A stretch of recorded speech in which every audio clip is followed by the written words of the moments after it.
Doctor साहब, जैसे मैं एक बार पहले आया था आपके पास कई साल पहले, तो एक लेडी यहाँ से बनाते हुए निकली आपके यहाँ से कि और बार करी, ये डॉक्टर तो दवाई लिखे को नहीं।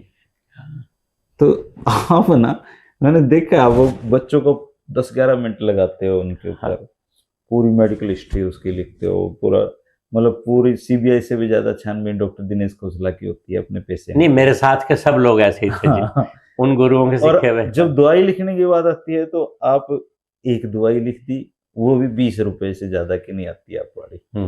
तो अब मैं और अब वाले जो दर्द दवाइयों वाले, ये सिस्टम क्या, आप कम दवाइयाँ क्यों लिखते हो?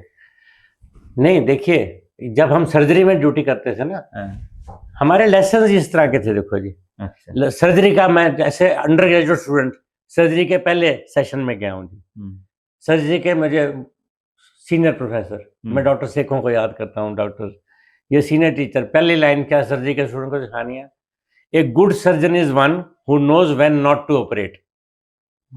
कब नहीं करना है, कब नहीं करना है, वो बड़ा सर्जन है। तो आपको दवाई कब नहीं लिखनी है, बड़ी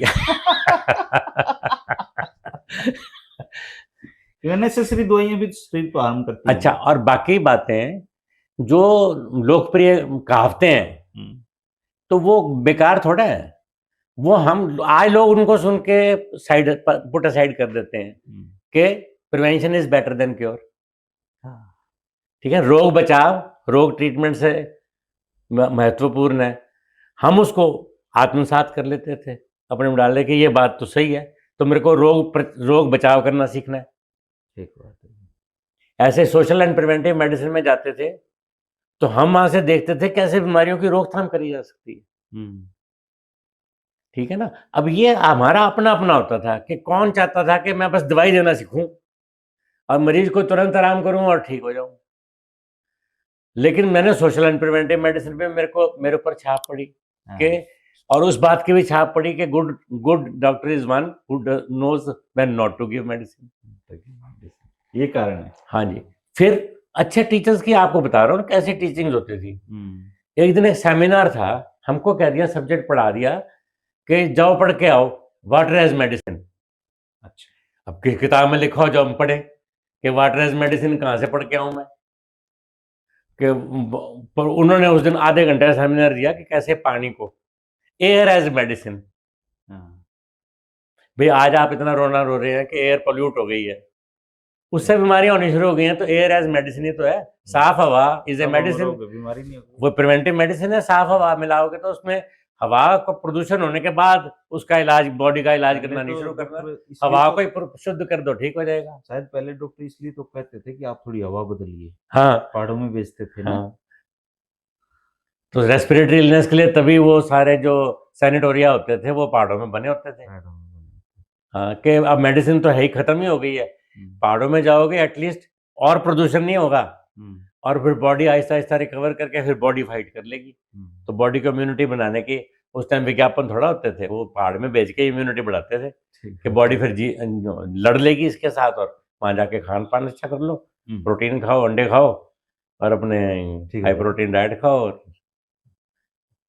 वो बड़े लोग फिर बॉडी कैपेबल बन जाती है ना उस बीमारी को, टीबी को जीतने के लिए।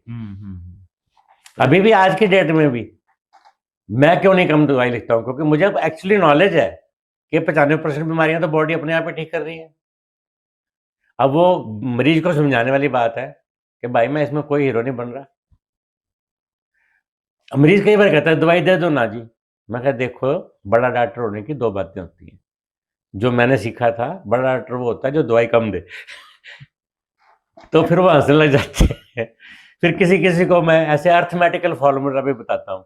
क्या? मैंने कहा फर्ज करो ये एक पेशेंट आया मेरे पास टाइफाइड मरीज का, इसका हम मैथमेटिक्स में पढ़ाते थे ना गुरु, एक काल्पनिक फैक्टर 10 है, एक 10 का फैक्टर है, माना जाए कि 10 के फैक्टर से ये टाइफाइड का मरीज ठीक होगा। तो इसमें अब डॉक्टर 5 है तो दवाई 2 देगा, तो 5 गुना 2 10 का जवाब निकालेगा। ठीक है जी। डॉक्टर 10 है तो दवाई 1 देगा, वो 10 गुना 1 का बराबर है 10 निकालेगा। डॉक्टर 2 रह गया तो वो गुना 5 करेगा, 5 गुना दवाई देके, तब जवाब 10 उसने भी निकालना है, 10 उसने भी निकालना है। तो ये कैसी ट्रेनिंग हुई?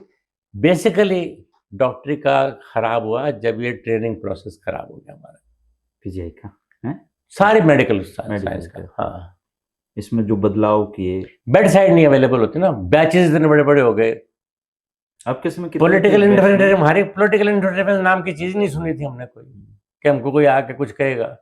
नहीं, उस दौर में भी कहते हैं वो चौधरी चरण सिंह के कोई दामाद आए थे वहां पे, तब वो he was a good administrator, he was a good doctor, बाकी जो करते रहे। डॉक्टर गुप्ता थे ना, क्या नहीं, उनका नाम डॉक्टर सिंह था, जेपी सिंह। जेपी सिंह।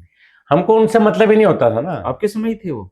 नहीं, मेरे निकलने के बाद आए थे। हाँ, काफी लेट आए थे। हमारे टाइम में डॉक्टर प्रेमचंद्र थे, आई के स्पेशलिस्ट, जिनको कि सुपर, या उनसे पहले डॉक्टर दीवान।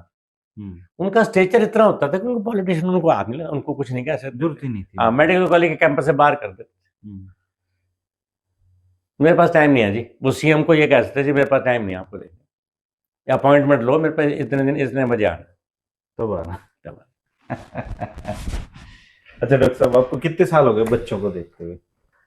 अच्छा जी, 4 साल तो मेडिकल कॉलेज के, सो 76 से शुरू में हाउस सर्जन लग गया, उसके बाद डीसीएच करी, और ड्यूरिंग माय एमडी जो थोड़ा सा मुझे और फर्क पड़ा अपनी अप्रोच में, मैं आईसीएमआर के रिसर्च फेलो मुझे मिल गई, फेलोशिप मिल गई मेरे टीचर ने। उसमें मुझे रिसर्च मैथडोलॉजी, थोड़ा सा उनका स्कोप, जब उनकी प्रोजेक्ट करो तो मेडिकल साइंस का और प्रोजेक्ट समझ